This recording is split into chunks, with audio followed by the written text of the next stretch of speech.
रात के 12 बज रहे थे। नकीब दोस्तों के साथ बाहर था, इसलिए लेट हो गया था। वो पोर्च में गाड़ी रोककर उंगली में चाबी घुमाते हुए सीटी की धुन बजाता घर में दाखिल हुआ और सामने ही चेहरे पर संजीदगी लिए सोफे पर बैठे बहरोज साहब को देखकर उसकी उंगली में घूमती चाबी और मुंह दोनों रुक गए। मतलब 8 साल बाद भी कुछ नहीं बदला, ये अब भी मेरी धुलाई करेंगे। नकीब दिल ही दिल में आयतल कुर्सी का वृद्ध करता उनकी तरफ बढ़ा। बरखुरदार, ये कोई वक्त है आपके घर आने का? 28 के हो गए हो, 29 चल रहे हैं, लेकिन हरकतें वही 8 साल पुरानी हैं। कब सुधरोगे आखिर तुम? 2 घंटे से तुम्हारा इंतजार कर रहा हूं मैं यहाँ बैठकर, लेकिन साहब बहादुर के सैर से पार्टी ही खत्म नहीं हो रहे। बहरोज साहब धीमी आवाज में झिड़कते हुए उस तक पहुंचे थे। वो वो अब्बू जान, मैं तो बस आज ही लेट हुआ हूँ, रोज नहीं होता। नकीब ने बड़ी सफाई से वही पुराना झूठ बोला था, जिस पर बहरोज साहब ने अफसोस करने के अंदाज में सर हिलाया था। ओके, आप बताएं क्या बात करनी थी? खालिस मेरी पहरादारी तो वजह नहीं होगी। नकीब उन्हें खुद को घूरता पाकर चापलूसी के अंदाज में मुस्कुराते हुए पूछ गया। कल सुबह की फ्लाइट से मैं कुछ दिन के लिए बिजनेस के सिलसिले में शहर से बाहर जा रहा हूँ, और निशा नहीं जानती कि वो जिस ऑफिस में जॉब कर रही है वहाँ के एक बॉस तुम हो। तुम्हारी माँ बता रही थी कि कल से तुम ऑफिस ज्वाइन करने का इरादा रखते हो, तो ख्याल रखना कि मुझे कोई शिकायत का मौका ना मिले, वरना मैं तुम्हारी उम्र का बिल्कुल लिहाज नहीं करूँगा। बहरोज साहब ने खुलेआम वार्निंग दी थी, जिस पर नकीब ने मुंह बनाया। अबू जान, आपकी लाडली के पास तो शिकायत का पिटारा है। मैं मासूम कुछ ना भी करूं तब भी शिकायत तो आएगी ही, और आपकी ये महज इसके लिए जाग कर मुझे झाड़ पिलाने वाली बात ने बहुत हर्ट किया यार मुझे। नकीब नफी में सर हिलाता मजलूमियत की सारी हदें पार कर रहा था। कुछ तो अपनी उम्र का लिहाज करो नकी, निशा को ही देख लो, कैसा ठहराव है उसकी शख्सियत में। एक तुम हो के। बहरोज साहब नफी में सर हिलाते अपने कमरे की तरफ बढ़े। हाँ तो यार कुछ आप भी लिहाज कर लिया करें, एक बेटी का बाप और एक बीवी का शौहर हूँ, और आप यूं रात में मेरी पहरादारी करके धमकियां दे रहे हैं। नकीब ने अकब से हाँक लगाई थी, फिर उनके नज़रों से ओझल होते ही वही सीटी पर पुरानी धुन बजाता अपने कमरे की तरफ बढ़ने लगा। ये शिफा की कलकारी की आवाज़ पर उसके कदम थमे। उसने सूरज से रुख मोड़कर आवाज़ की सिम देखा, जो किचन की तरफ से आ रही थी। किचन की लाइट ऑन देखकर वो दबे कदमों उस तरफ बढ़ा था। नकीब जब किचन के दरवाजे पर पहुंचा तो अंदर का मंजर नहायत ही खूबसूरत, गर्ज इस दुनिया का सबसे खूबसूरत और मुकम्मल मंजर था। लेकिन वहाँ कमी थी नकीब की, जो नकीब को शिद्दत से महसूस हुई थी। किचन में रखे छोटे से टेबल पर पिंक कलर के बेबी सीटर में फूले गालों वाली शिफा लेटी थी, और नाइट ड्रेस में पश्त पर कमर से नीचे आते लंबे भूरे बाल बखेरे दुपट्टे से बेनियाज वजूद, जो सर हिला हिलाकर खनकती हंसी के साथ शिफा के मुंह में फीडर डाल रही थी, यकीनन शिफा की मामा थी, जिनका दुपट्टा पास कुर्सी पर पड़ा था, और वो अपनी बेटी में मगन दुनिया को भुलाए किसी दिल की दुनिया तबाह करके उसे खुद को भुलाने पर मजबूर कर रही थी। मामा की जान, जल्दी से ये ख़त्म कर लें, फिर मामा के खाने के बाद सोना भी है ना? निशा हौले से शिफा के गाल से हिलाती बड़े प्यार से इसके मुंह में फीडर डाल रही थी, लेकिन शिफा मैडम मस्ती के मूड में थी, जुबान से बाहर निप्पल निकालकर खुश हो रही थी। बेटा पी लें, आपका फीडर 2 मिनट में बन जाएगा। मामा का नूडल जल गया तो फिर? निशा शिफा के मुंह में एक बार फिर फीडर डालकर नूडल देखने जैसी ही पलटी। दरवाजे पर बुत बने नकीब को देखकर वो खुद भी साकित हो गई थी, जो कंधे पर जैकेट डाले, जीन्स पर हाफ टी शर्ट जिससे उसके कसरती बाजू साफ अयां हो रहे थे, एक हाथ की उंगली में चाबी, जबकि दूसरे हाथ दीवार पर जमा यक उसे ही देख रहा था। उस नकीब में बचपन के दुबले पतले नकीब का शाइबा तक ना था, जिसे निशा बिजली का खंभा कहकर बुलाया करती थी। दूसरी तरफ नकीब का भी यही हाल था। बॉयकट बालों में फूले फूले गालों वाली हमा वक्त छोटी सी नाक पर मन भर गुस्सा लिए जीन्स पैंट पहनने वाली कद्दू निशा में और इस निशा में जमीन आसमान का फर्क था। ये तो नाजुक धान फान सी लड़की थी, चेहरा गजल, होंठ खिलते गुलाब, अदाएं दिलनशी। उसे देखकर हुसन भी कहे आफरीन आफरीन। शक्ल एटीट्यूड सब वही है, बस फिगर मेंटेन कर लिया है तुमने। नकीब की आवाज़ ने उसे होश में लाया था। जैसे ही निशा होश में आई, उसे पहला ख्याल अपने दुपट्टे का आया था। उसने आसपास नजर डाली, लेकिन दुपट्टा उस 4-5 कदम की दूरी पर कुर्सी पर रखा था। शर्म से उसका यह हाल था कि हिलना भी मुहाल था।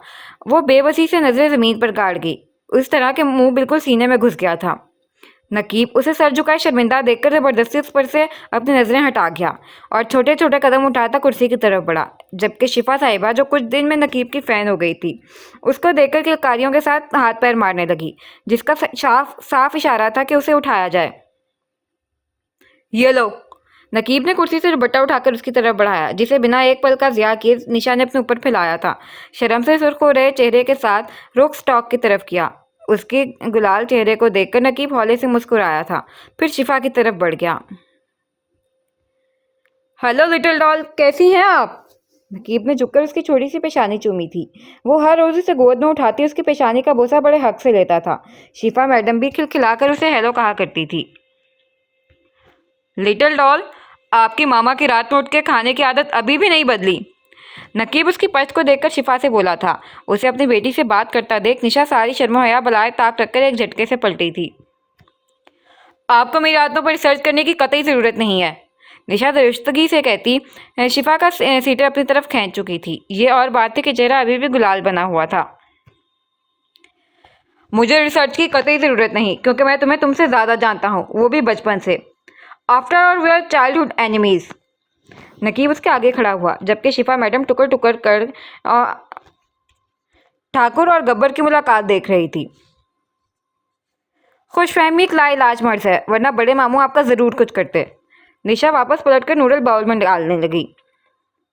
चलो खुशफहमी ही सही, लेकिन इंसान को अगर किसी से छुपना हो तो कम से कम 1.5-2 महीने तो छुपे। Just 20 days, very bad player. Naqeeb ने सीने पर बाजू बांधते हुए अफसोस का इजहार किया। खैर, अपनी हार मेरी जीत की खुशी में मुझे नूडल ही दे दो। नकीब उसके गुस्से से सुर्ख हो रहे चेहरे की परवाह किए बगैर बाउल में रखे नूडल की तरफ इशारा कर गया। मकसद उसकी जल्दी कट्टी सुनना था, जो अम्मा जान के कमरे के बाद आज 16 दिन बाद पूरे आबोताब से नकीब के रूबरू आई थी। निशा कमाल ने हारना बहुत पहले छोड़ दिया था, और जिसे छोड़ दिया उसे छोड़ दिया। निशा संजीदगी से कहती बाउल इसके आगे से उठा चुकी थी। और रही बात आदत की, तो वो तो आपकी भी नहीं बदली, देर रात तक सड़कें छानने की। निशा शिफा को सीटर से उठाए दूसरे हाथ से नूडल उठाना चाहा था, लेकिन शिफा को संभालने के चक्कर में बाउल हाथ से स्लिप हुआ था। इससे पहले कि बाउल ज़मीन बोस होता, नकीब ने उसके हाथ पर हाथ रख दिया, जिस पर निशा के बदन में एक बरकी लहर दौड़ी थी। उसने झट से अपना हाथ खींचा। हर बात में जल्दबाजी करना, जज्बाती हो जाना ठीक नहीं। अभी तुम्हारी ज़रा सी लापरवाही तुम्हें नुकसान पहुंचा सकती थी। किसी का साथ, किसी की मदद ले लेने में कोई बुराई नहीं है। नकीब एक हाथ में बाउल जबकि दूसरे हाथ में सीटें उठाता दरवाजे की तरफ बढ़ा। कहाँ, ये मुझे दें, आई कैन मैनेज। निशा ने उसके हाथ से सीटें लेना चाहा, लेकिन नकीब उस पर ध्यान दिए बगैर उसके कमरे की तरफ बढ़ा था। ये लो, मैं कहीं भाग नहीं रहा था ये लेकर। वैसे भी अभी हमारे घर में एक ही बच्ची है। हाँ, फ्यूचर का पता नहीं। उसके कमरे के बाहर रुककर नकीब ने एक इस्तेहाक भरी नज़र उसके सरापे पर डाली थी, जो गुस्से से उस पर नज़र डालकर कमरे में चली गई थी। यार, मजदूरी के तौर पर नूडल ही खिला दो। थैंक्स, फिर कभी से ही। नकीब उसके झपटने के अंदाज में बाउल अपने हाथ में लेता देख ललचाती नजरें बाउल पर डाल गया। मैंने आपसे नहीं कहा था हेल्प करने के लिए, आपको ही हातिम ताई बनने के दौरे पड़े थे। So um I am not even interested to thank you. Nisha बेनियादी से कहते उसके मुंह पर दरवाज़ा मार चुकी थी। देख रहे हैं आप, बचपन के मनकू की कोई इज्जत ही नहीं है। नकीब बुरे बुरे मुंह बनाता अपने कमरे में चला गया। अल्लाह, एक कौन सा इंसाफ था। दूसरे शौहर एक हफ्ते बाद भी घर आए तो बीवियां न जाने कितने डिश बनाकर लव यू मिस यू पता नहीं क्या क्या कहकर कान पका देती हैं। एक मेरी वाली है जो 8 साल बाद आए 23 साल पुराने मनकू को नूडल एक थैंक्स के लिए भी रवादार नहीं। ऊपर से जुबान की गोलाबारी तोबा है। नकीब अपने बेड पर चित लेटा अल्लाह से शिकायत कर रहा था। सुना था दोनों तरफ है आग बराबर लगी हुई, लेकिन यहाँ तो एक तरफ दिले फिरदौस को दिल जले बना दिया, दूसरी तरफ ठंडी बर्फबारी। यह कैसा इंसाफ हुआ। नकीब मुंह बनाकर छत को घूर गया। हसी जुल्फे दिलकश आंखें, हुस्न सरापा जमाल था। एक मोहब्बत की कमी थी, वरना यार तो कमाल था। खैर, तब्दीली बड़ी बड़ी दिल दहला देने वाली की है। क़यामत खेज़ मुलाकात के लिए बहुत शुक्रिया। नकीब उसके होशरुबा सरापे को न सहन में लाते हुए हौले से मुस्कुराता कुशन अपने अंदर भींच गया। अपने दानिश में वो शर्मा रहा था। सुबह के 9 बज रहे थे और बेग हाउस के टेबल पर सिवाय बहरोज साहब और शहरोज साहब के सब मौजूद थे। आज निशा भी तशरीफ़ फरमा थी, क्योंकि ना अब छुपने का कोई फ़ायदा था और ना ही ऑफिस में कोई काम था। नए बॉस की आमद की तैयारियां जो जिम्मेदारी से सौंपी गई थी वो कल ही ख़त्म हो गई थी, और आज खबर थी कि बॉस नंबर 2 ऑफिस में तशरीफ़ लाने वाले हैं। दानिश, तुमने सारी तैयारी कर ली है ना? और ड्राइव कर लोगे या कुछ दिन तक ड्राइवर के साथ जाना है? मेरी तो सलाह है कुछ दिन ड्राइवर को साथ रख लो, अभी तुम्हें रास्तों का इतना इल्म नहीं है।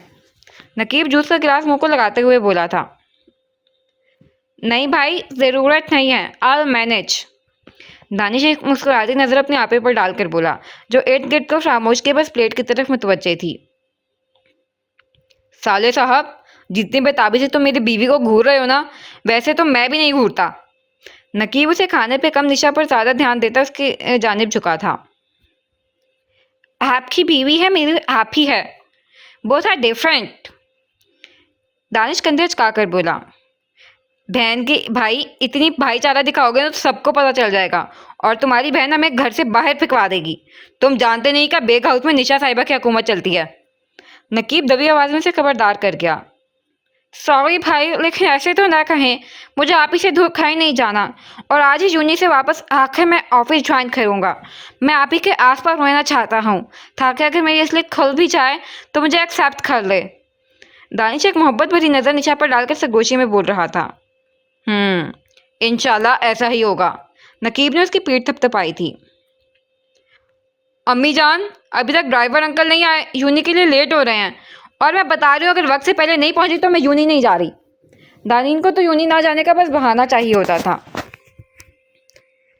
हाँ, कुछ भी हो, पहले आपको पढ़ाई से जान छुड़ानी थी, लेकिन अब ऐसा नहीं होगा, क्योंकि अब आप लोग दानिश बेटे के साथ जा रही हैं।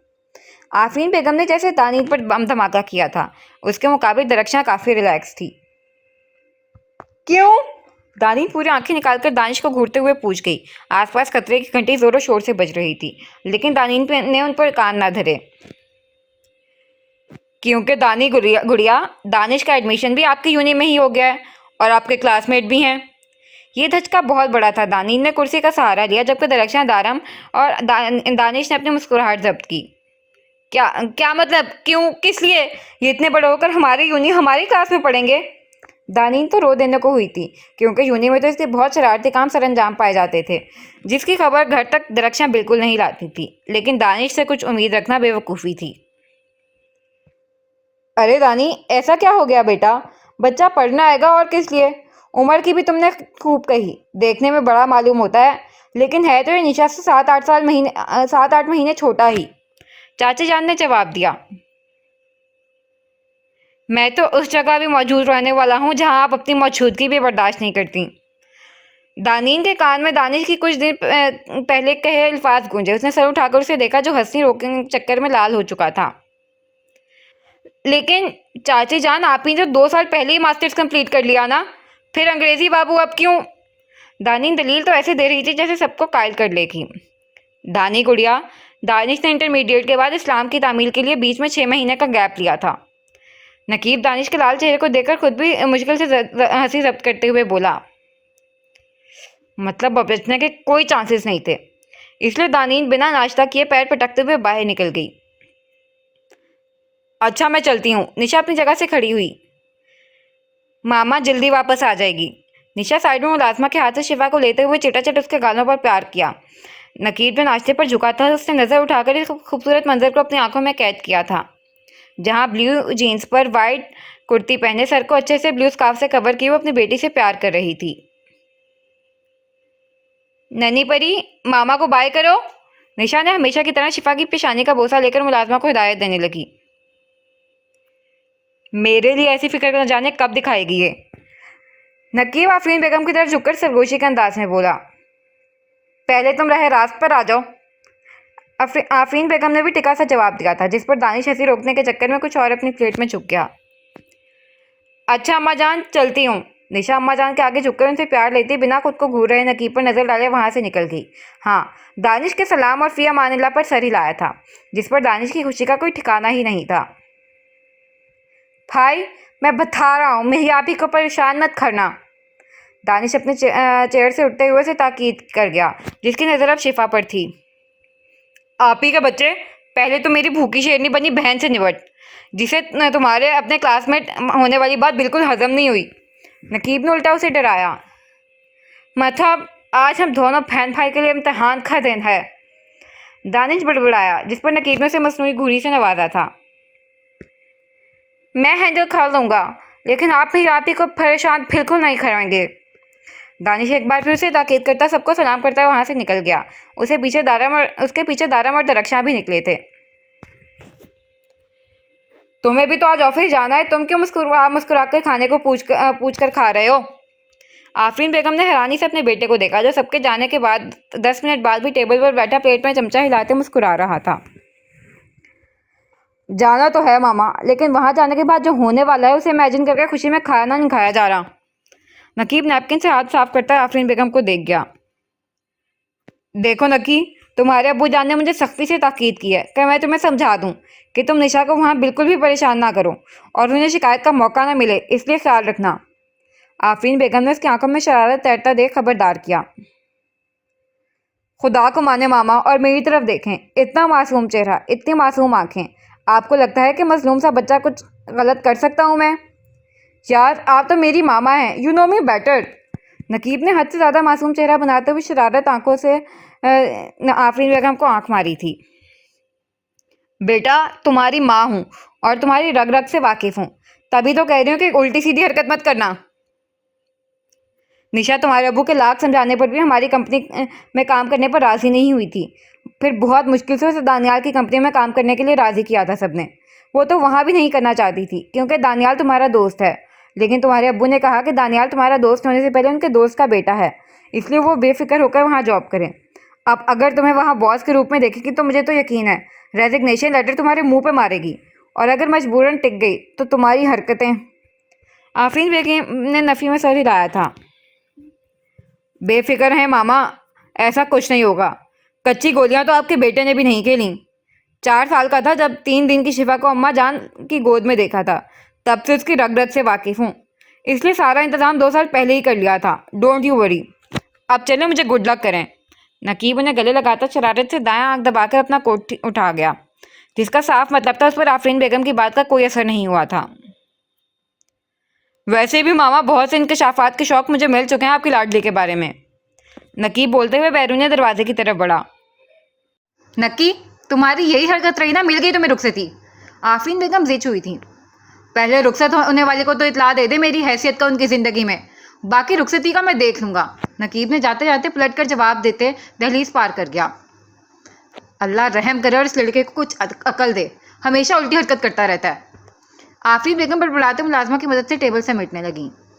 गाड़ी यूनिवर्सिटी के पार्किंग में रोक कर दानिश ने जानबूझकर डोर अनलॉक किए बगैर आसपास नजर दौड़ाने लगा, जैसे कोई बहुत अहम चीज़ ढूंढ रहा हो। दिमाग नीचे गिर गया क्या जो ऐसे ढूंढ रहे हो? डोर खोलो पहले।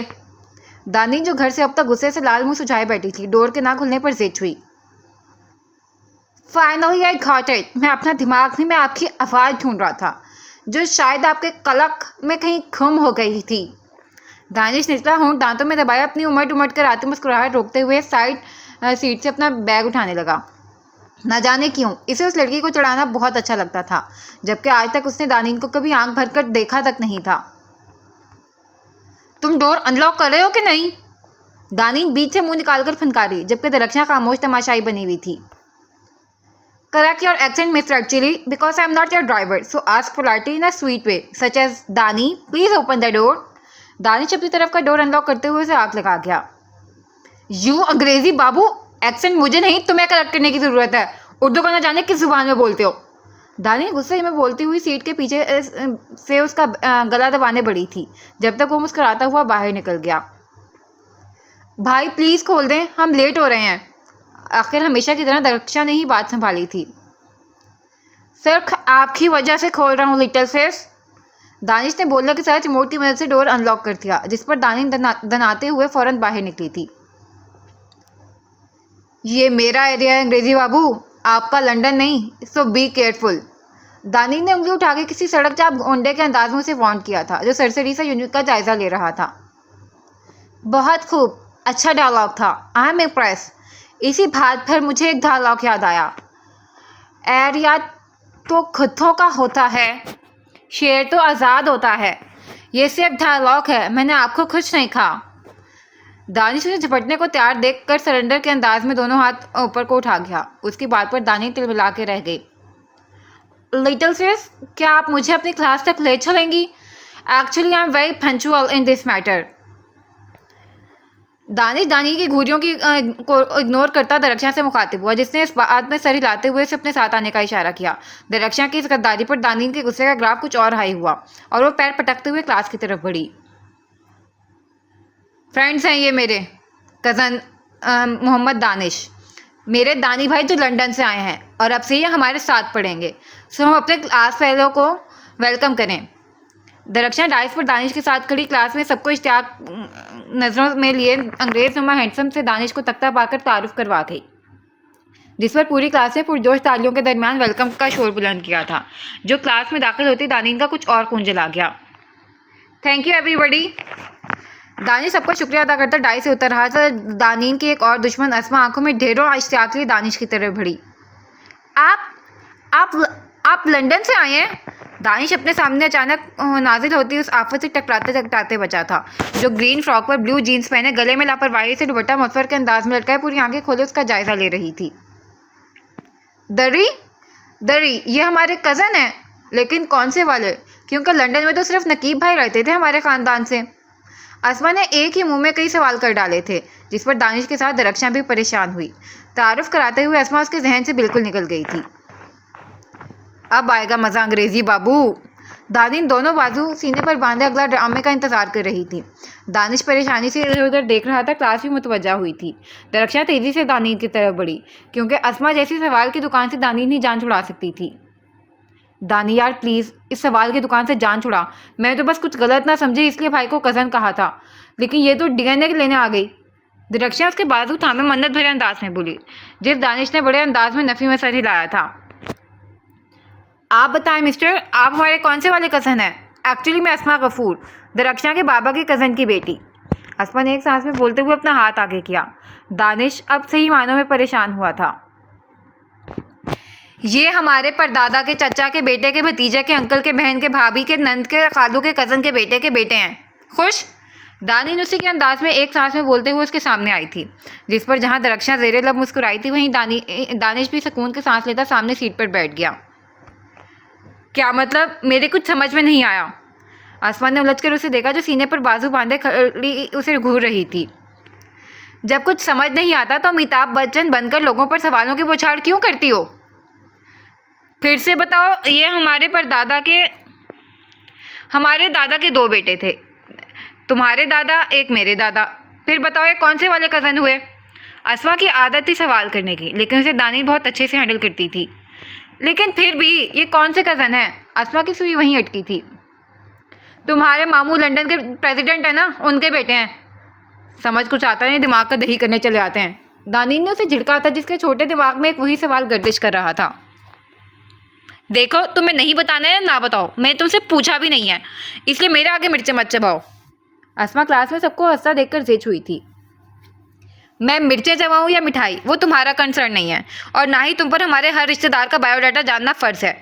इसलिए अपने अंदर के अमिताभ बच्चन को थपकी देकर सुलाओ और जगह पर जाओ। न जाने सारे फजूल के लोग मेरे ही गले क्यों पड़ते हैं।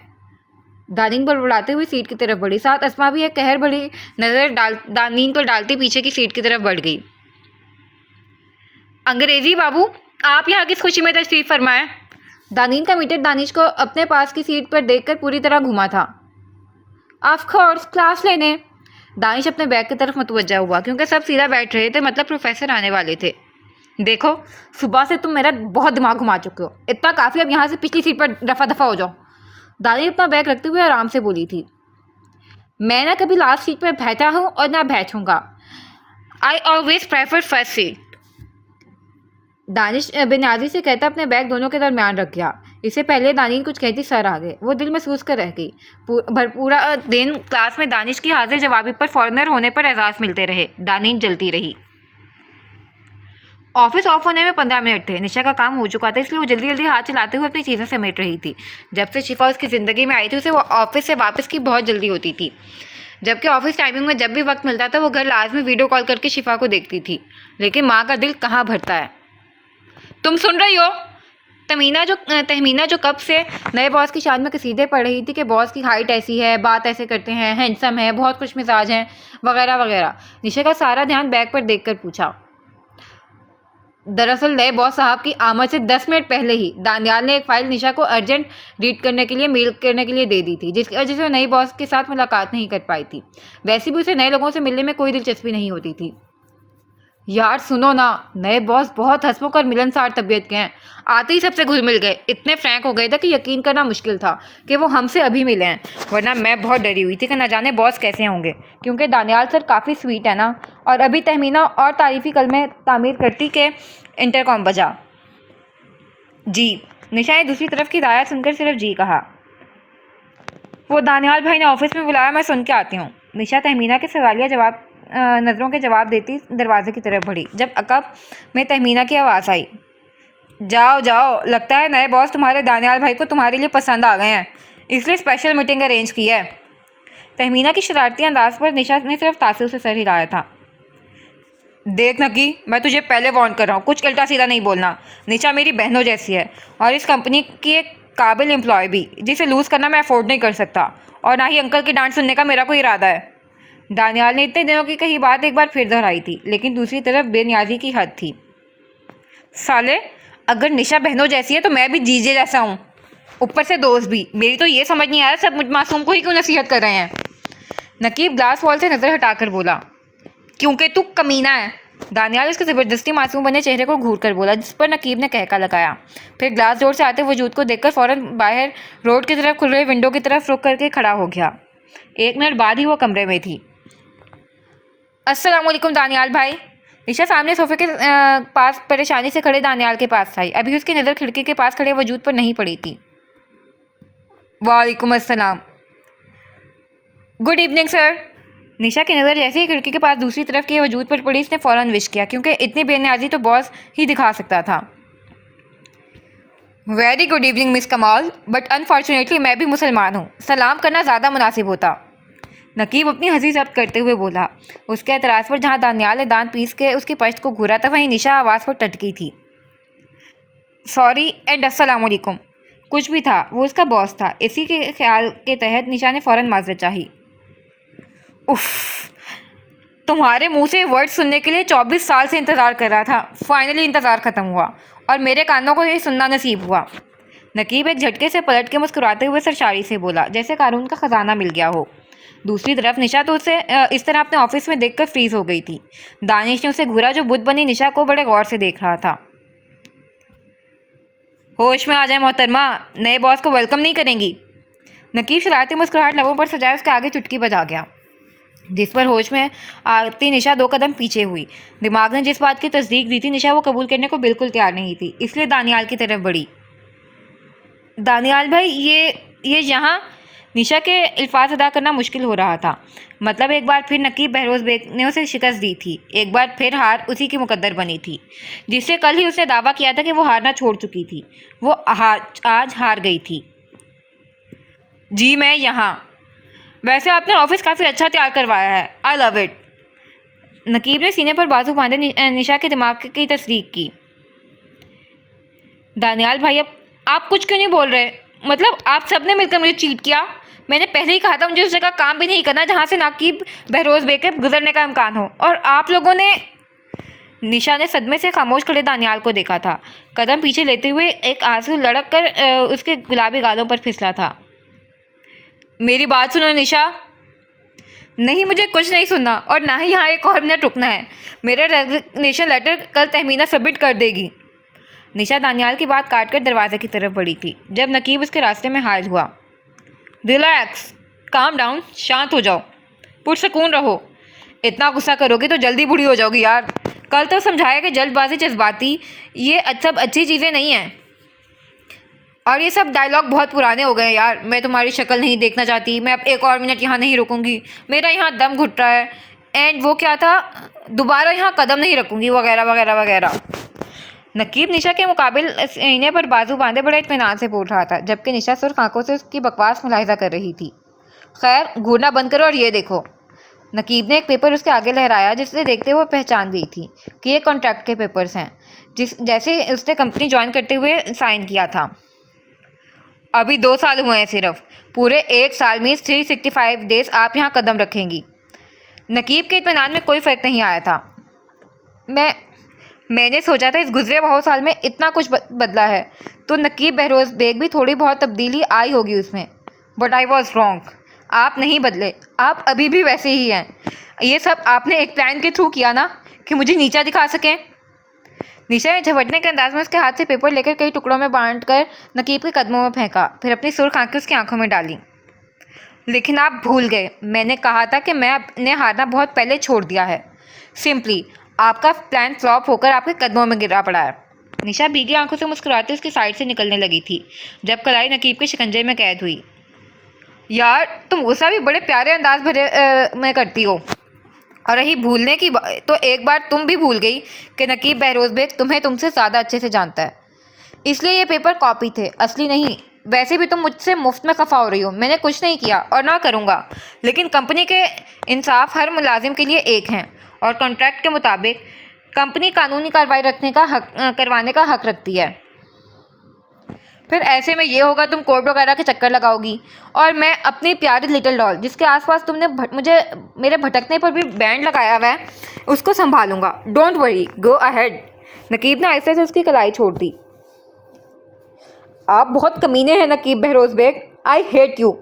निशा कानों पर फैलते बेबसी के आंसू साफ करती वहाँ से निकल गई थी।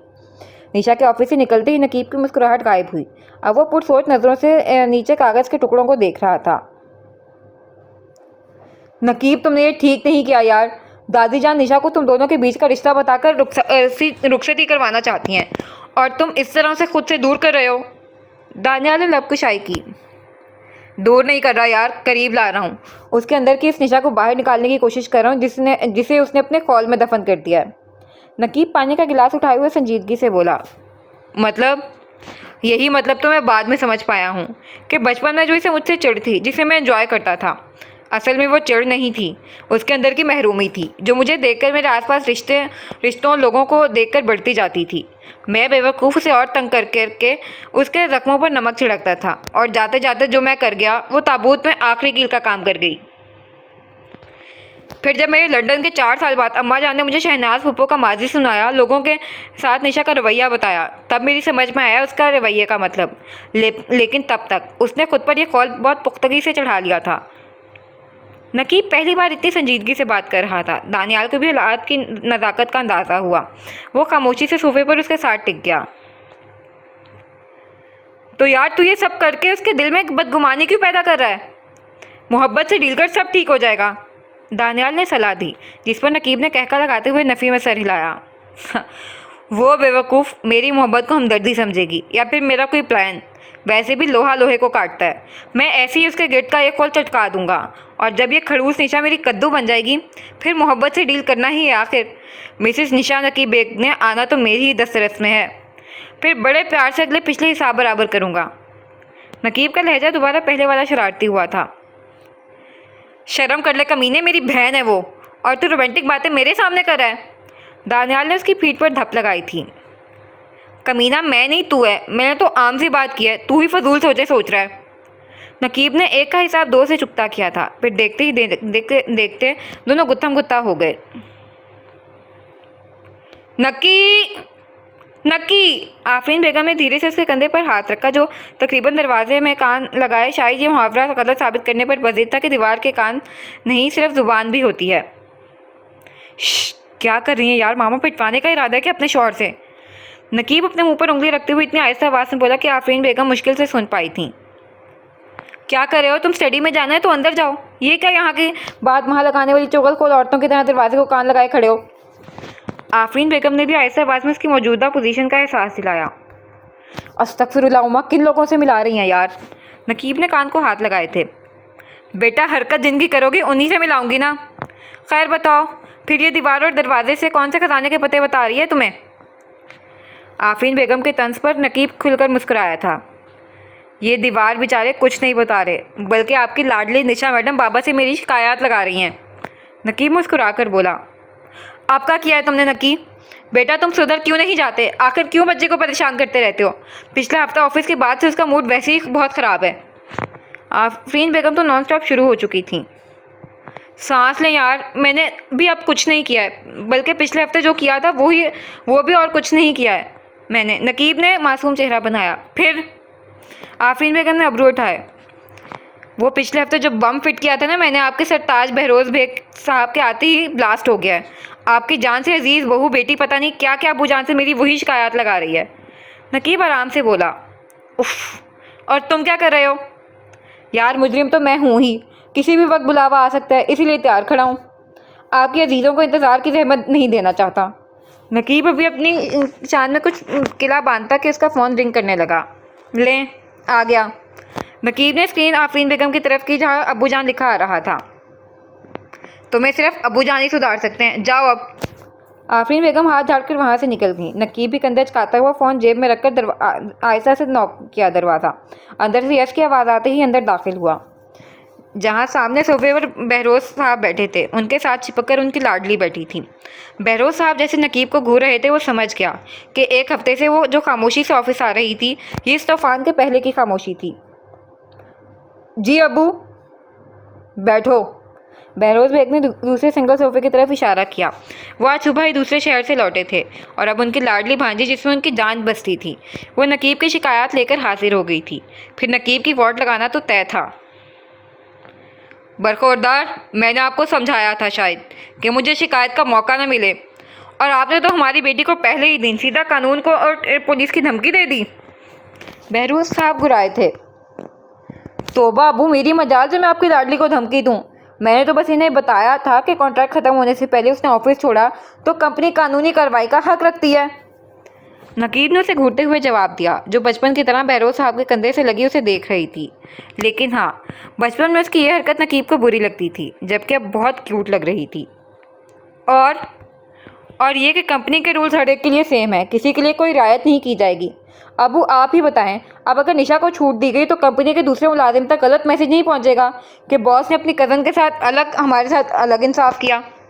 नकीब मासूम हुआ। बेटा, आप एक साल वहाँ जॉब कर लें, उसके बाद आप हमारा ऑफिस ज्वाइन कर लेना। वैसे भी अब तो आपके पास एक्सपीरियंस भी है, तो कोई रियायत वाली बात भी नहीं होगी, क्योंकि ये जॉब आपको आपके एबिलिटीज़ पर ऑफर हुई है। बहरोज़ साहब अपने कंधे से लगी निशा के बाल फैलाते हुए बोले। ओके ना? बहरोज़ साहब के पूछने पर निशा ने इस बात में सर हिलाया।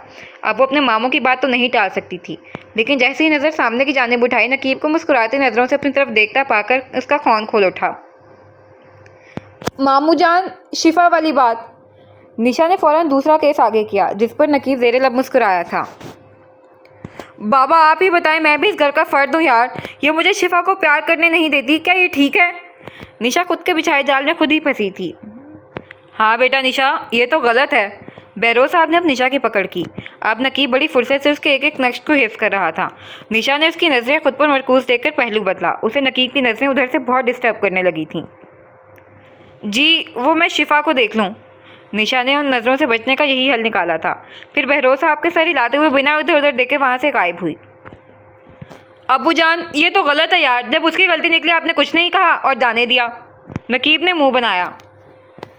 यार जानते तो हो उसमें मेरी जान बसती है, वो मेरी शहनाज गुड़िया की आखिरी निशानी है, और तुम भी उसे परेशान ना किया करो ना यार। पहले उसकी उम्र से पहले इतनी संजीदगी तबीयत में सर्द महरी और खामोशी देखकर मैं डिस्टर्ब हूँ, ऊपर से तुम उसे सुलगाते रहते हो। बहरोज़ साहब उठकर नकीब के कंधे पर हाथ रखते हुए बोले।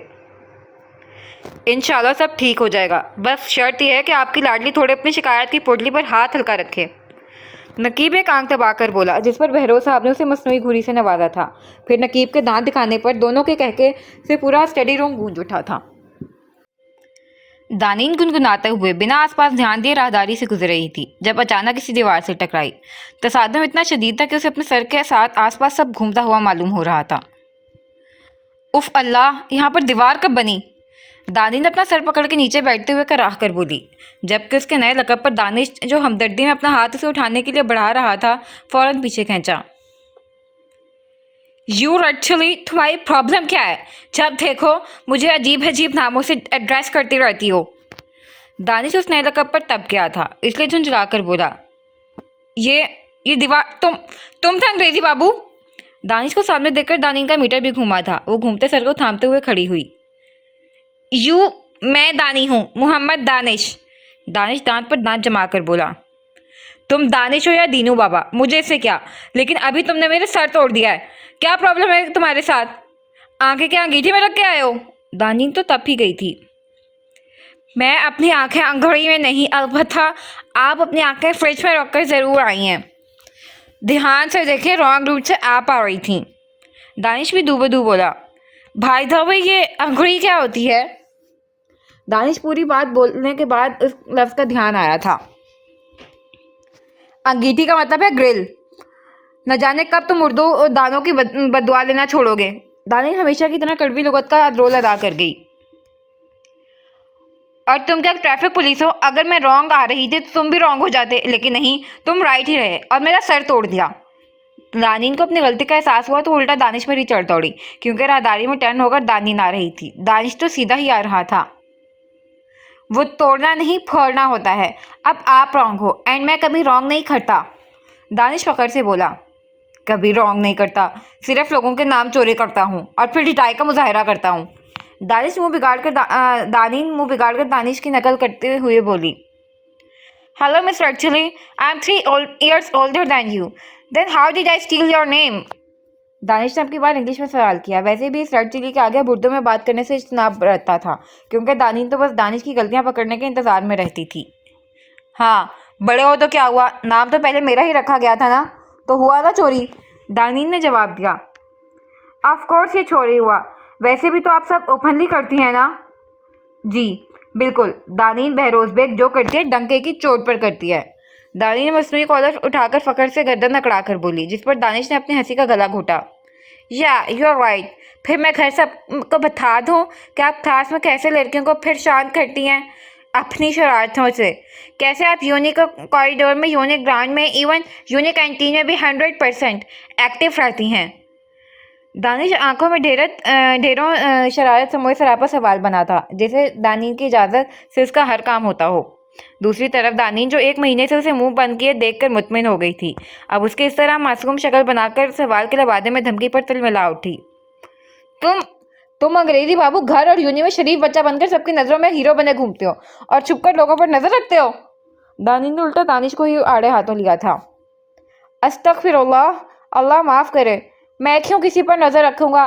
बस स्टडी के साथ मैं आस पास भी एक्टिव रहता हूँ। दानिश अपने आदत के मुताबिक कान को हाथ लगाते हुए बोला।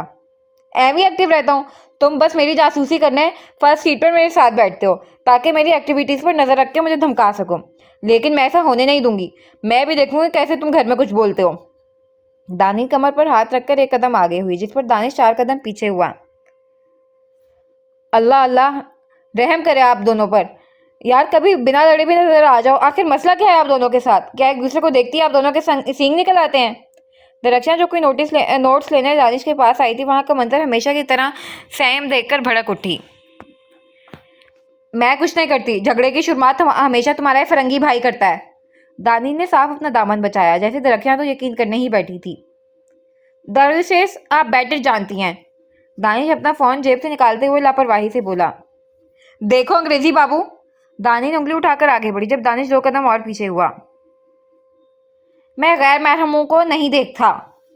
दानिश ने उसकी बात काटकर संजीदगी से जवाब दिया, जिस पर दानी खपत के मारे खुद भी पीछे हुई। दानी, तुम्हें बड़ी अम्मी जान बुला रही हैं, तुम सुन लो। और भाई चलो, मुझे आपसे एक नोट लेना है। वो कल नोट नहीं कर पाई थी ना क्लास में। आखिर दरख्शां ने हमेशा की तरह मामला रफा दफा किया था। मिस कमाल, आपको नक्की सर ने फाइल लेकर अपने ऑफिस में आने के लिए कहा है। रिसेप्शनिस्ट के इत्तला पर निशा के कीबोर्ड पर चलती उंगलियां साकित हुई, चेहरे पर एकदम नागवारी दर आई थी। दानियाल भाई कहाँ हैं? निशा अपनी चेयर का रुख उस लड़की की तरफ करते हुए संजीदगी से पूछ गई, जबकि दूसरी तरफ बैठी तहमीना हंस के बेहाल हो रही थी। दानियाल सर भी वहीं हैं। उस लड़की ने उसकी संजीदगी पर गड़बड़ाते हुए जवाब दिया। ऑफिस में सभी जानते थे कि निशा की नेचर काफ़ी रूड है और वो दोनों बॉस की बहुत अजीज रिश्तेदार है। ऊपर से निशा की संजीदगी जो अच्छे खासे बंदे को कंफ्यूज कर दे, इसलिए उसे बात करने से सभी कतराते थे। दूसरा, निशा बिना वजह किसी को मुंह नहीं लगाती थी। ओके थैंक्स, आप जाए, मैं आती हूँ। निशा उस लड़की को कंफ्यूज देकर उसे जाने का इशारा कर गई। और तुम अपने दांत अंदर करो ना, एक ही बार 32 के 32 तोड़ दूंगी। निशा तहमीना को खीखी करता देखकर कुछ और तेज हुई थी। उसे ऑफिस में काम करते 1 महीना हो गया था और इस एक महीने में नकीब के सारे काम उसी से होते थे। उसके ऑफिस और उसके अपने कैबिन का वो एक दिन में कितने चक्कर लगाती थी उसे याद भी नहीं था। यकीनन ये तुम तो नकीब भाई पर करना चाहती होगी, बट सद अफसोस तुम ऐसा करने से कासिर हो। तहमीना ने कहकर लगाकर सच्चाई से काम लिया, जिस पर निशा वही फाइल उठाकर उसके सर पर मारती धप धप करती वहां से निकल गई। दानियाल भाई, कल ही आपने कहा था ना कि मैं आपके अंडर काम करूंगी। निशा इजाजत लेकर ऑफिस में दाखिल होते ही सीधा टेबल के आगे रखी कुर्सी पर बैठे दानियाल से मुखातिब हुई, जिस पर दानियाल ने हाथ में सर हिलाते हुए फसाद की जड़ नकीब को घूरा था। दानियाल भाई, मैं आपके अंडर काम करती हूँ, फिर आप अपने पार्टनर से क्यों नहीं कहते कि वो हर वक्त हर काम के लिए मुझे बोतल से निकले जिनकी तरह हुक्म ना सुनाया करें। निशा गुस्से से टेबल पर फाइल पटकते हुए नकीब को घूर कर बोली, जो सब करके अभी बेनियाज सा फोन में घुसा बैठा था। हाँ भाई पार्टनर साहब, आप ऐसा क्यों करते हैं? दानियाल अपनी हंसी रोकते हुए उसे बेनियाज से पूछ रहा था। वो क्या है ना पार्टनर साहब, आप अपनी अजीज एम्प्लॉय को बताएं ये कंपनी हम दोनों की है। यहाँ काम करने वाले लोग भी हम दोनों के हैं। मैं बॉस हूँ, मुझे जिससे काम होगा जिसका काम पसंद आएगा मैं उसी को बुलाऊंगा ना। वैसे तुम ही ने बताया था कि ये यहाँ की सीनियर एम्प्लॉय हैं, इन्हें यहाँ का सब पता है। मैं न्यू हूँ, सो मैं अपने काम किसी काबिल तजर्बाकार बंदी से ही लूंगा ना। नकीब फोन से नजरें हटाए बगैर इत्मीनान से बोला था। दानियाल भाई, आप अपने पार्टनर को बताएं जरा कि इस कंपनी में मुझसे भी सीनियर्स मौजूद हैं, तो बराए मेहरबानी फरमाकर ये उनसे रब्ता करें, वरना जिस स्पीड से ये जा रहे हैं कल ऑफिस बॉय की जगह कॉफ़ी भी ये मुझसे ही बनवाएंगे। निशा चबा कर बोली, गुड आइडिया। अगर आप मेरे लिए कॉफ़ी बना दें तो क्या ही बात हो, बट मैं आपको बता दूं प्रमोशन फिर भी नहीं दूंगा, बिकॉज मैं इस मामले में काफ़ी कंजूस हूँ। वो क्या है ना, मैं जल्दी किसी से इम्प्रेस नहीं होता। नकीब मुश्किल से उसके गुस्से से लाल होते चेहरे से नजरें हटाते हुए बोला, वरना कहकर निकल जाना था। आपको इम्प्रेस करने में यहाँ किसी को दिलचस्पी भी नहीं है, और ना ही मुझे आपके कंजूस या सखी होने से कोई फ़र्क पड़ता है। और रही बात प्रमोशन की, तो आपसे प्रमोशन लेती है मेरी जूती। निशा गुस्से से फूलते हुए तनफ्फुस के साथ नत्थे फुलाते हुए बोली, वाह कमाल, मतलब आपकी जूती भी प्रमोशन चाहती है। But sorry, I have a class, मैं जूतियों को प्रमोट नहीं करता। नकीब अफसोस से बोला। अब निशा गुस्से से सामने शीशे के टेबल पर हाथ मार गई। निशा, आप बाहर जाएं और जाकर ज़रा दानिश की मदद करें। नया है ना, इसे कुछ समझ नहीं आ रहा, सो प्लीज़। दानियाल ने दोनों की बहस को तूल पकड़ते देखकर बीच में आया, जिस पर निशा एक कहर बरसाती नजर नकीब पर डालकर पलटी। हाँ हाँ, जाओ जाओ, और जाकर शिकायतों की एक लंबी लिस्ट बनाना। मैं शाम को क्रिकेट टाइम पर स्टडी में तुम्हारे अजीज मामू जान की अदालत में ज़रूर हाजिर हो जाऊंगा। पीछे से नकीब ने हाथ लगाए, जिसकी सज़ा मासूम ग्लास डोर को मिली थी। नकीब, क्या है ये? मेरी मजलूम शोहरों को सलाह है कि जिस जिसके घर में नहीं चलती वो अपनी बीवी को अपने ऑफिस में काम देते, और बॉस की हैसियत से अगले पिछले सारे हिसाब की सूरत में बराबर करके अपने कलेजे को ठंड पहुंचाए। नकीब किसी बहुत बड़े सलाहकार की तरह बोला था। तो जैसे कमीने इंसान के लिए निशा जैसी लड़की ही ठीक है, क्योंकि अगर कोई मासूम होती तो उसका अल्लाह ही हाफिज था। दानियाल उसकी बेटों की बात पर दांत पीस कर बोला। और नहीं तो क्या, शेर को शेर नहीं सूट करती है। नकीब फकर से बोला, जिस पर दानियाल नफी में सर हिलाता ऑफिस से बाहर निकल गया। निशा, कद्दू अगर अंदर हो तो यस कह दो। अब क्या पैर टूटने के बाद एम्बुलेंस को कॉल करने के लिए यस का बटन दबाओगी? हद है मतलब के। नकीब ने अब की बार हथेली की मदद से जोर से दरवाजा बजाया, लेकिन जवाब खामोशी ही थी। निशा, ओपन द डोर यार। नकीब ने झुंझुलाते हुए जोर से नॉक किया। वो पिछले 5 मिनट से हाथ पे इतना बड़ा भालू जैसा टेडी बियर पकड़े दरवाजे पर खड़ा था, और अंदर से कोई आवाज़ ही नहीं आ रही थी। ये आज की तारीख में दरवाज़ा खोलने का इरादा रखती भी है या नहीं? ऐसा लग रहा है जैसे कान में तेल डालकर सोई है। नकीब ने एक और बार नॉक किया। डोर खुला ही था, लेकिन अंदर से इजाज़त दरकार थी। वो अखलाकियात का तकाजा निभा रहा था। बहुत हो गई फॉर्मेलिटी। मेरी बीवी मतलब मनकूहा का कमरा, मैं क्यों इजाज़त लूँ? वैसे भी उस डाकू हसीना से नहीं, अपनी लिटिल लॉल से मिलने आया हूँ। नकीब खुद ही बड़बड़ाता ऐसा से डोर खोलकर अंदर दाखिल हुआ। आज वो उन 2 महीनों में पहली बार निशा के कमरे में आया था, लेकिन कमरे को देखकर तो इसका मुंह ही खुल गया। जहाँ बीच में बेड पर शिफा के फुसाते हुए सो रही थी या जाग रही थी कहना मुश्किल था। बाकी सामने रखे सोफे से लेकर पूरे कमरे में खिलौने फैले हुए थे, यहाँ तक के बेबी कॉट में तक टेडी रखे हुए थे। गर्ल्स पूरा कमरा बिखरा हुआ था। जबकि नकीब को जितना याद था, निशा बहुत सफाई पसंद थी। बचपन से उसे अपनी हर चीज़ जगह पर चाहिए होती थी। ओ माय लिटिल डॉल, नकीब शिफा को उठाकर बैठता देख उसकी तरफ बढ़ा था। जब क्लिक की आवाज़ पर उसने रुख मोड़कर आवाज़ की जानिब देखा और नजरें ठहर सी गईं। निशा लाइट पिंक कलर के सादे से ढीले ढाले सूट में टॉवल से बाल रगड़ते हुए अपने ही ध्यान में गुनगुनाते हुए ड्रेसिंग की तरफ बढ़ी थी। उसके खूबसूरत से चेहरे पर शबनम के मोती बहुत दिलफरेब मंजर पेश कर रहे थे। इस पर कुछ पश्च और कुछ सीने पर बिखरे नम भूरे बाल उस खूबसूरत मंजर में चार चांद लगा रहे थे। नकीब की नज़रें उस बेनियाज हसीना पर ठहर सी गई थीं, जिसकी अभी तक उस पर नज़र नहीं पड़ी थी, और ये जनाब के नज़रें हट ही नहीं रही थीं। रुख यार पर ये जुल्फें ऐसे बिखर रही हैं, कभी दिन निकल रहा है, कभी शाम ढल रही है। अरे मेरा आप। निशा जो शिफा की आवाज़ पर पलटी थी, नकीब को देखकर वह साखवा चिल्लाने लगी। उसकी पहली ही आवाज़ पर नकीब होश में आया। नकीब ने घर वालों तक आवाज़ पहुंचने से पहले खुद ही एक जस्ट में उस तक पहुंचकर उसके मुंह पर हाथ जमाते हुए उसकी चीखों का गला घोंटा था। पागल हो गई कद्दू। नकीब निशा को ड्रेसिंग से लगाकर कुर्राया, जो फटी फटी नज़रों से अपने मुंह पर रखे उसके हाथ को देख रही थी।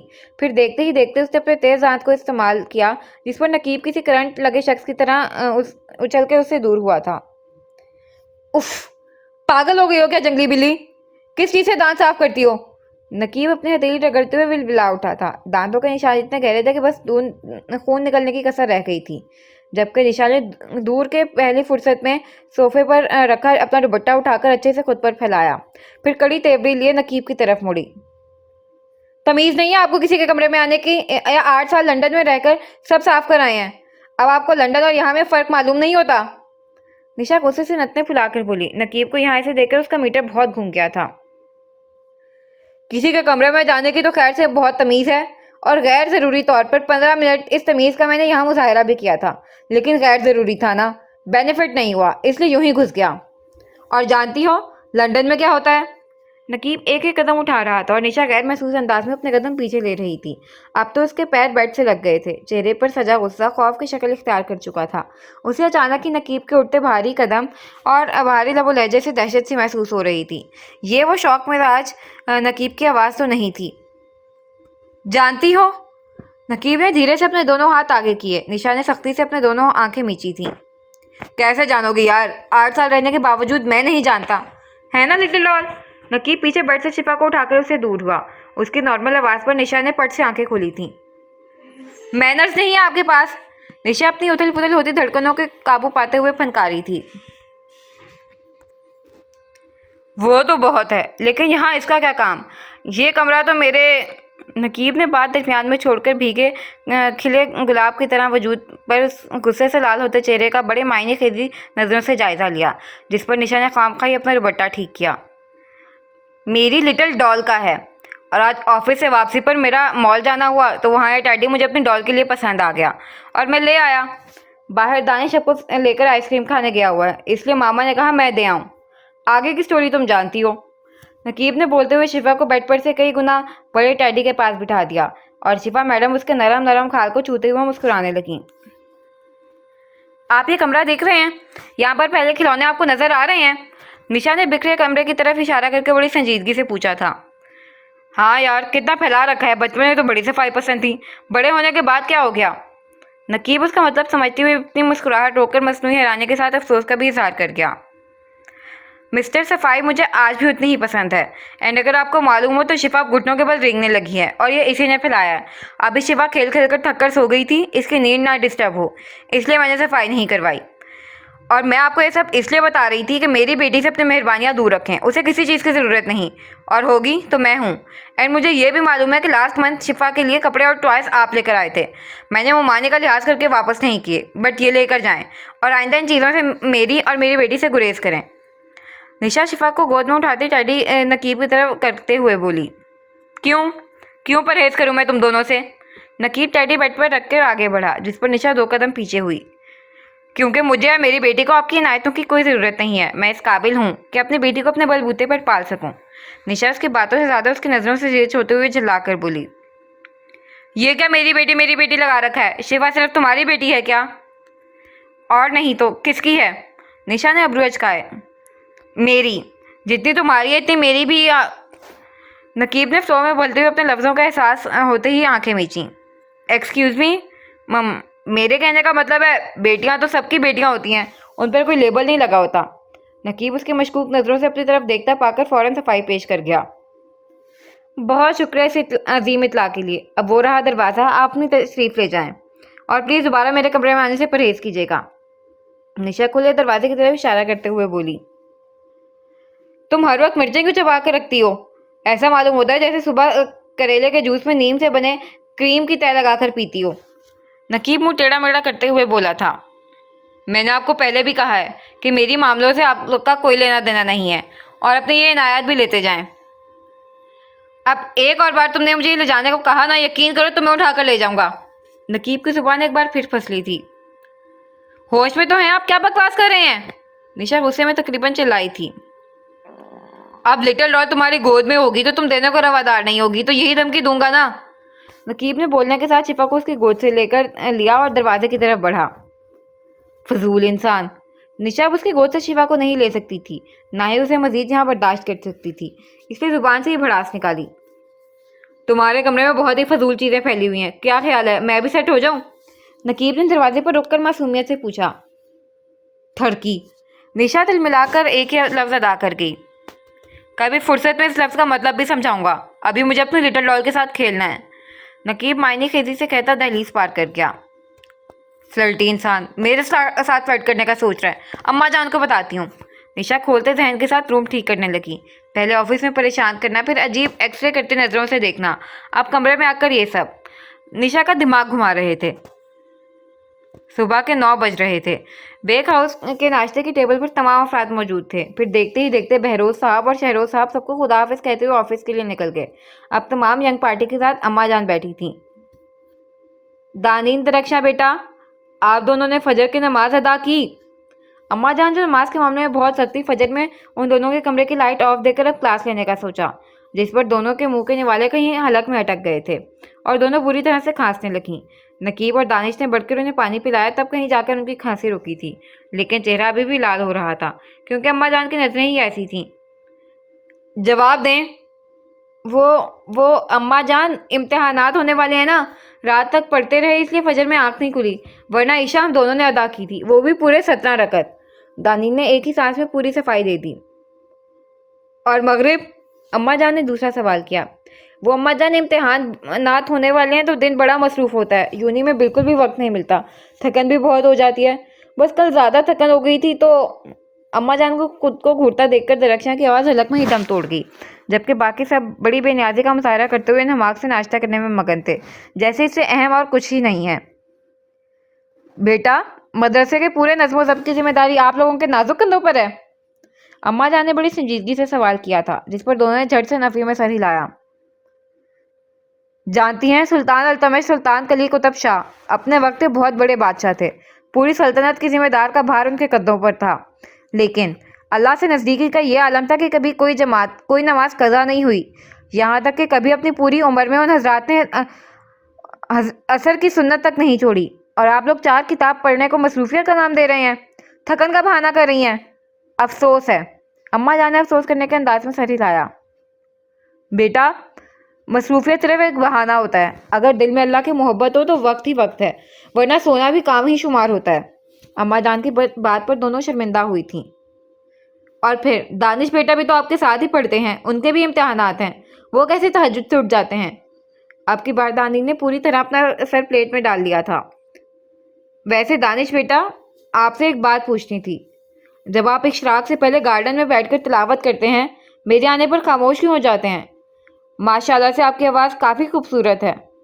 अम्मा जान के सवाल पर दानिश ने नज़रें उठाईं। वो दादी जान, मैं काफ़ी स्लो तिलावत करता हूँ, एंड मिस्टेक्स भी होते हैं तो। दानिश ने दामत से सर झुकाया, जिस पर अम्मा जान मुस्कुराईं। मैं तुम्हें एक वाक़या सुनाती हूँ। अम्मा जान की बात पर सब फ़ौरन नाश्ता छोड़कर मुतवज्जे हुए, क्योंकि अम्मा जान से वाक़या सुनना सभी को बहुत पसंद था। हज़रत हबीब अजवी रहमतुल्लाह अलैह अपने वक्त के बहुत बड़े बुजुर्ग गुजरे हैं। उनके हर्फ अच्छे नहीं थे, मतलब गलतियां बहुत जाती थीं। और एक और बुजुर्ग थे, हज़रत हसन रहमतुल्लाह अलैह बसरी। एक मरतबा अजमी रहमतुल्लाह अलैह तहज्जुद अदा कर रहे थे, वहाँ हसन बसरी रहमतुल्लाह अलैह भी तशरीफ़ फरमा थे। वो भी इनके पीछे शरीक हो गए, लेकिन उनकी गलतियों की वजह से घर आकर दोबारा से तहज्जुद पड़ी। ख्वाब में अल्लाह ताला को देखा, पूछा, आपके नज़दीक सबसे ज़्यादा पसंदीदा अमल क्या है? इरशाद हुआ, हबीब अजमी के पीछे नमाज पढ़ना। तो बेटा, ये सुनाने का मकसद था कि अल्लाह की नज़र हमारे कल्ब पर, हमारी नीयत पर होती है। हमारे सारे अमल का दारोमदार तो नीयत पर होता है ना। फिर गलतियाँ छुपाने, शर्मिंदा होने के लिए नहीं, बल्कि ठीक करने के लिए होती हैं। इसलिए आज से आप फजर के बाद निशा के साथ बैठकर तिलावत किया कीजिए। अगर कोई गलती भी हो तो वो ठीक कर देगी, ठीक है? अम्मा जान ने बड़े प्यार से बात समझाई थी, जो दानिश के दिल पर लगी थी, वरना वो अपनी गलतियों को लेकर बहुत परेशान था और अपने आपी के पास पढ़ने से बढ़कर खुशी की बात उसके लिए क्या हो सकती थी। और आज शाम से 7 बजे तुम तीनों भी मुझे स्टडी में नजर आओ, अपने अपने बैग के साथ। निशा नैपकिन से अपना हाथ साफ करते हुए बोली, जिस पर तीनों ने किसी रिपोर्ट की तरह सर हिलाया था। नकीब ने सर उठाकर उसका बादशाहों वाला अंदाज मुलाहिजा किया था। दानिश का भी मन किया कि पूछे, लेकिन खामोश रहा। उन 2.5 महीनों में उसके इतने कोशिश करने पर भी वो निशा से कभी सलाम दुआ और काम की बात से हटकर कोई बात नहीं कर पाया था। इसलिए दिल की ख्वाहिश दिल में ही दबा दी।